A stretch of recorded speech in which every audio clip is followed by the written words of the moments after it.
Hello everyone, welcome back to you all once again. Today we are going to discuss this MBBS जो scam चल रहा है उसको हम एक्सपोज करने वाले हैं आज। बहुत सारे कॉलेजेस अप्रूव्ड नहीं हैं अगर आपने MBBS फॉरेन से किया या आप ऑलरेडी MBBS कर रहे हैं या आपने ऑलरेडी कर लिया है या आप फ्यूचर में MBBS करने वाले हैं। ये वीडियो उन सभी के लिए है, इवन जो पेरेंट्स हैं इनके बच्चे अगर MBBS करना चाहते हैं फॉरेन से उनके लिए भी है। एक स्कैम चल रहा है बहुत बड़ा, लोगों को इसके बारे में बिल्कुल भी अवेयरनेस नहीं, लोगों को पता ही नहीं है। और MBBS करने के बाद they can not practice in many countries, right. तो अगर आपने MBBS आप प्लान कर रहे हैं तो बेसिकली आपको क्या चेक करना चाहिए, कैसे आप check you can check yourself basically. हमने वहाँ लिंक दिया हुआ है, हम डिस्क्रिप्शन में इसको डालेंगे।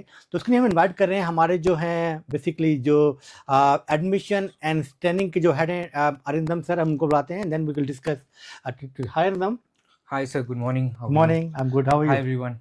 या I'm great. तो गाइस अरिंदम इज हियर, तो हम बात करेंगे इनसे कि यार ये जो स्कैम चल रहा है इंडिया के अंदर और जो है कि फॉरेन में MBBS करने का, और MBBS करने के बाद भी you can not practice in many countries. बहुत सारे लोगों को लगता है कि जस्ट जो NMC की गाइडलाइन है वो हमने देख लिया, just enough, just not enough. Because बहुत सारी कंट्रीज में आप PG नहीं कर पाएंगे, वहाँ जाके आप जॉब नहीं कर पाएंगे, बिकॉज आज आपको पता नहीं है कि आपको फॉरेन में जाना है चाहिए या नहीं। बिकॉज बहुत सारे लोगों को लगता है कि सर हम तो MBBS करके इंडिया में आ जाएंगे, बट FMG पास नहीं कर पाते हैं या सर्कमस्टेंसेस चेंज हो जाते हैं या माइंड चेंज हो जाता है। उस टाइम पे क्या सर्कमस्टेंसेस रहेगा अपने MBBS के करने के बाद में, तो विल सी कि भाई इसमें क्या क्या चीज़ें आपको देखनी चाहिए। तो अरे थोड़ा सा बताइए, थोड़ा सा ये स्कैम अभी क्या चल रहा है आप बताइए थोड़ा सा। Sure sir. So guys, generally क्या हो रहा है ना कि अगर आप कजाकिस्तान, किर्गिस्तान, रशिया इन कंट्रीज में अपना MBBS करने जा रहे हो, तो अगर आप देखोगे उन यूनिवर्सिटीज में 2 से 3 डिग्रीज लिस्टेड है। एक 5 साल का डिग्री हो सकता है, एक 6 साल का हो सकता है, एक 7 साल का हो सकता है। हाँ, फॉर अ फैक्ट ये सारे जो डिग्रीज है ये NMC में तो वेरीफाइड है। दैट मींस बेसिकली लोगों को जनरल लोगों को क्या लगता है कि NMC वेरीफाइड होना चाहिए और मिनिमम कोर्स पे हम करके आ जाते हैं अपना होम कंट्री में, तो we can write FMG, we can become a doctor in our home country. Correct. और जनरली वो उधर पे इंटर्नशिप नहीं करते, वो करते हैं कि टाइम बचा के इंडिया में तो करना ही इंटर्नशिप, Yes. तो इंडिया में इंटर्नशिप कर लेंगे। तो प्रॉब्लम अब इसमें आ रहा है कि जैसे सर ने बताया कि FMG का सक्सेस रेशियो क्या है। That is a big problem for us. Under 20%, somewhere hovering around 13 to 20%, right. Last जो प्रीवियस कुछ ईयर्स के हमने अटेम्प्ट्स देखे हैं। अब इसमें जो प्रॉब्लम आ रहा है कि बच्चे जो FMG क्वालिफाई नहीं कर पा रहे वो क्या करेंगे, वो एक्सप्लोर करते हैं दूसरे कंट्रीज, USMLE, प्लैब, AMC, ये जो सारे ऑप्शंस, या न्यूजीलैंड में जाके NZREX, ये जो कोर्सेज होते हैं या फिर ये जो पाथवेज होते हैं ये एक्सप्लोर करना चाहते हैं, राइट। लेकिन इधर पे आ जाता है मेजर प्रॉब्लम। आपको पहले करना होता है डॉक्यूमेंट वेरिफिकेशन, करेक्ट। और ये आप कहां पे जाके करोगे? ECFMG के थ्रू करोगे। Yes. ECFMG में ही यही प्रॉब्लम आ जाता है। Yes. कि आपके जो 5 साल वाली डिग्री है, या फिर स्पेसिफिकली ECFMG ये बोल रहा है कि अगर आपका डिग्री का जो नॉमेनक्लेचर है वो लिस्टेड नहीं है ऑन ECFMG's वेबसाइट, तो आपको पॉजिटिव स्किल असेसमेंट या पॉजिटिव डॉक्यूमेंटेशन आउटकम आएगा ही नहीं। मतलब मेन सिंपल ये कि ना, एक क्या होता है कि आपकी जो डिग्री है, फॉर एग्जांपल MBBS या कहीं पे लिख रहा है MD, वो सेम, या MD in paediatrics, MD in general medicine, तो जो सेम जो आपकी डिग्री पर नाम लिखा होना चाहिए वो ECFMG की लिस्ट में होना चाहिए, सेम नाम। अगर नाम चेंज हो गया या कभी कभी क्या होता है कि एक सर्टेन ईयर को उन्होंने अप्रूवल दिया, बाद में चेंज कर दिया उसको, तभी आपका अप्रूव नहीं हो पाएगा। करेक्ट। तो इसीलिए उन्होंने क्या किया है कि ईयर ऑफ पास आउट को भी उन्होंने इंक्लूड किया है एज अ पैरामीटर, राइट। तो जनरली हम क्या करते हैं, अगर मैं थोड़ा प्रोसेस को डिस्क्राइब करूं तो हमें क्या करना होता है, as you can see guys, ये एक बेसिकली AMC का वेबसाइट है। AMC का भी डॉक्यूमेंटेशन ECFMG करते हैं, करेक्ट। AMC मतलब ऑस्ट्रेलियन मेडिकल काउंसिल एग्जाम। अगर आपको ऑस्ट्रेलिया में जाके आपको अगर जॉब करना है, प्रैक्टिस करनी है वहां पे जाके, या आपको वहां जाके PG करना है, तो आपको AMC एग्जाम जो है आपको पास करना पड़ेगा। और एकेडमिकली इसका पूरा एंटायर प्रोसेस और कोचिंग कराता है, तो जहाँ जाके आप चेक कर सकते हो। इसको हमने लिंक भी डाला हुआ है डिस्क्रिप्शन में, आप वहां से क्लिक करके जा सकते हो। करेक्ट। तो जनरली हम क्या करते हैं, पहले जाते हैं AMC के वेबसाइट पे या फिर WDOMS के वेबसाइट पे डायरेक्टली। तो WDOMS के वेबसाइट पे जाके जनरली बच्चे क्या करते हैं कि अपना कंट्री ऑफ एजुकेशन चूज कर लेते हैं। For an example Kazakhstan, right, एक प्रेफर्ड कंट्री है because of low cost of education. लोग बहुत प्रेफर करते हैं कजाकिस्तान या किर्गिस्तान। एग्जैक्टली। तो अब क्या करते हैं, उधर पे जाके आप कंट्री पहले चूज कर लो, देन चूज योर यूनिवर्सिटी। उधर पे सारे लिस्टेड यूनिवर्सिटीज है।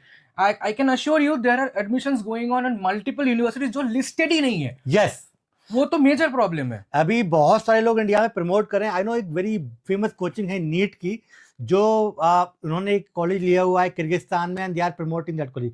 वो कॉलेज लिस्ट में है ही नहीं, हमने चेक किया, अभी चेक कर सकते हो लिस्ट में जाके, वो कॉलेज है ही नहीं। तो जिस कॉलेज में आप जा रहे हो एमबीबीएस करने, डेफिनेटली आपको पहले चेक करना चाहिए, तभी आप एडमिशन लें। ये ऐसे जो एजेंट होते हैं उनके झोल में ना आ जाए आप लोग। करेक्ट। तो फर्स्ट हम क्या करेंगे, यूनिवर्सिटी चूज कर लिए। Yeah. अब यूनिवर्सिटी में जाके हमें प्रोग्राम डिटेल्स और स्पॉन्सर्ड नोट्स, जनरली हम क्या करते हैं, प्रोग्राम डिटेल्स में सारे 5 साल 6 साल 7 साल के डिग्रीज लिस्टेड है। हाँ. वो देख के हम खुश हो जाते हैं। Yes. But that is not the scenario anymore. हाँ. What we need to go and read is the sponsored notes. उस पे 2 सेक्शन होता है। पहले वाला सेक्शन होता है कनाडा या फिर WES का, सेकंड सेक्शन होता है ECFMG का। हमें स्क्रॉल करके ECFMG जाना है, उधर पे उन्होंने क्लियरली एक रेफरेंस गाइड का लिंक दिया है। दैट मींस एक लिंक जिस पे जाके आप खुद चेक कर सकते हो क्या आपका डिग्री लिस्टेड है। Before you actually pay the ECFMG fees, मेरा पैसा वेस्ट तो नहीं जाएगा। Yes. पहले ही चेक कर लो before you actually pay the fees. और even go for your MBBS if you are planning for an MBBS abroad. जो लोग आज नीट यूजी लिख रहे हैं और कल सोच रहे हैं कि मैं MBBS अब्रॉड करूंगा, तो वो पहले ही चेक करें। यस, तो let's go to that link. अब पहले हमें क्या जाना है, वो लिंक पे जाना है, उसका एजेंडा क्या है, जो डिग्री का नॉमेनक्लेचर है वो एग्जैक्टली हमें जानना है, राइट। तो उसके लिए क्या करना है, सिंपल प्रोसेस। सिमिलरली पहले कंट्री चूज कर लो, Kazakhstan, Kyrgyzstan, Georgia, China, any country, and then choose the university जहां से आपको एडमिशंस मिला है, वो यूनिवर्सिटी चूज कर लो। फिर आपको क्या चूज करना है, ईयर ऑफ पास आउट। जैसा सर ने बताया कि डिग्री पहले कुछ नाम था, अब के नाम पे वो कुछ और चेंज हो गया। तो वो क्या कर रहे हैं, जो पहले के पास आउट है, तो 2024 में, 2023 में, 2015 में, सबके लिस्ट उधर पे है। तो ईयर ऑफ पास आउट जब चूज करोगे और नेक्स्ट पे क्लिक करोगे, then you will come to something like this. ये एक पेज पे आपको लेके आएगा। ये देखिए, ईयर ऑफ ग्रेजुएशन 2025 Yes. और लिस्टेड प्रोग्राम्स, 2 प्रोग्राम्स है, either doctor of medicine general medicine या फिर doctor of medicine paediatric medicine. अब यही बात है, जनरल मेडिसिन ये 6 ईयर का है और पीडियाट्रिक्स में ये 7 ईयर्स का। और जो इंडियन बच्चे जाते हैं वो 5 साल में करके अपना होम कंट्री में आ जाते हैं। Exactly. और फिर वो एलिजिबल नहीं हो पाएंगे। बाद में अगर आपको यूएस जाना हुआ, यूके जाना हुआ, ऑस्ट्रेलिया या न्यूजीलैंड या कनाडा, आयरलैंड, यानी किसी भी कंट्री में, आप किसी भी कंट्री के लिए आप एलिजिबल नहीं रहोगे, भले ही आप FMG लिख पाओ इंडिया के अंदर। और आप जहाँ डॉक्टर बन जाओ FMG के बाद, फिर भी आप ये सब कंट्रीज में आप नहीं जा पाओगे। इसलिए आपको पहले चेक करना है जिस कॉलेज में आप जा रहे हो, जिस यूनिवर्सिटी में आप जा रहे हो, वो आपको चेक करना है। इस FMG की वेबसाइट पर जाकर सामने बताया पूरा प्रोसेस आपको, एंड देन तभी आपको एडमिशन लेना चाहिए। एग्जैक्टली। तो that's all for today, and you can check directly, link हमने डिस्क्रिप्शन में डाला हुआ है। And if you have any other question, please leave a comment below. And we are at academically, we provide assistance to migrate Australia, New Zealand, US, UK, Canada, any health care professional अगर आप हैं, आपको कोई नॉन है, तो we can help you. Okay, thank you so much. Thank you Arindam.